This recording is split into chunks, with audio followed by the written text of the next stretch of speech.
What other stories are you taking a backstory view of here, Don? So the next episode, which will debut on November 3rd on ESPN, is the banning of Shoeless Joe Jackson. We're going to go back in history 100 years. We just did a story a year ago for our premiere. Right. Now we're going to go a century back to the Black Sox scandal, the banning of Shoeless Joe, what exactly was going on there, the legacy of Shoeless Joe, and then draw a through line from Shoeless Joe to Pete Rose, who, of course, was banned from baseball 30 years ago for betting on the Cincinnati Reds and lying about it for 15 years. And then we're going to look at legalized gambling today in Major League Baseball, the embrace of legalized gambling by Commissioner Manfred and the owners. And is there some hypocrisy there as you're still holding up these villains, Shoeless Joe from 100 years ago and Pete Rose? And we're excited about the episode. Interviewed Pete Rose at the Mandalay Bay a few weeks ago. Was he at a table when he you was were? Not, he was not gambling. Okay.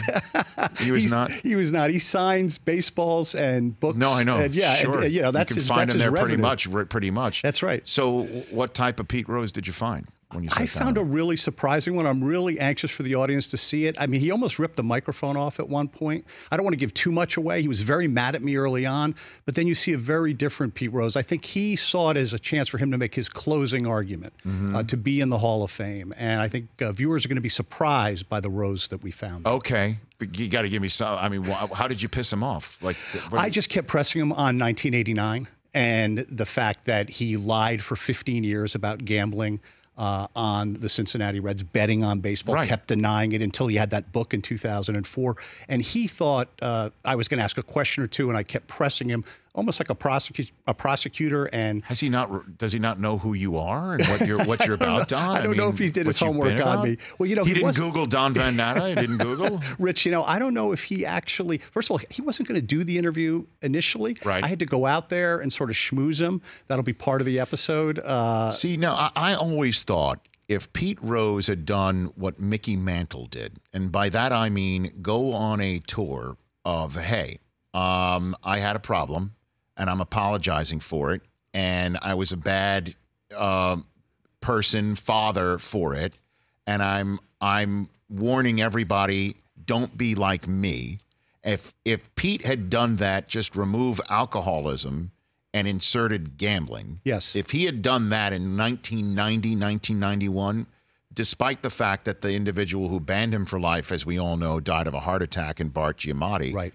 I think he'd be in the Baseball Hall of Fame right now. I think you're probably right. And if he had gone on that contrition tour, and, you know, when he was banned from baseball, Bart Giamatti told him, you need to reconfigure your life. And reconfiguring your life is stop gambling. Pete thinks because he stopped betting with illegal bookmakers and only would bet in the casinos of Las Vegas legally, that was a reconfiguring. But, you know, he lied at his most recent meeting with Commissioner Manfred in 2015 when he tried to get reinstated and taken off the ineligible list again. He lied even to Manfred about whether he was still betting legally on sports.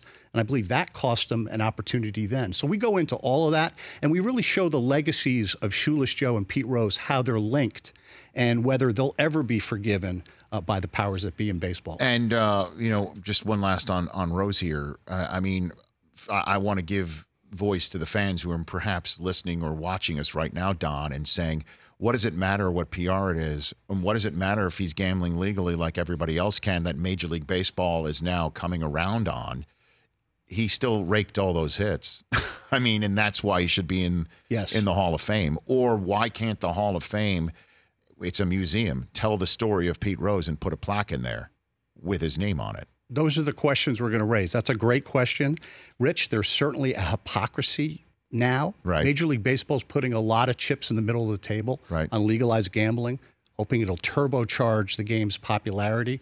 And so at the same time, you're still holding up Pete Rose and Shoeless Joe as these villains. We're going to get into all those issues in the episode. When is that backstory episode? November 3rd on ESPN it premieres, and it'll be on all through November on ESPN and on all the platforms. Make a note of that. And by the way, 8 Men Out is one of my favorite underrated sports movies. I love that sports movie too. And I interviewed John Sayles just a couple weeks ago in New York, the writer and director who plays Ring Lardner. That's right. With Studs Terkel in there as well. Studs Terkel as the other journalist, and Sayles was great, and so that'll be part of the episode. So how real is 8 Men Out? Is it real? Because it kind of exonerates Shoeless Joe Jackson. It completely exonerates Shoeless Joe, makes him very sympathetic of a character. Though interestingly, Sayles still thinks he was complicit somewhat in the fix.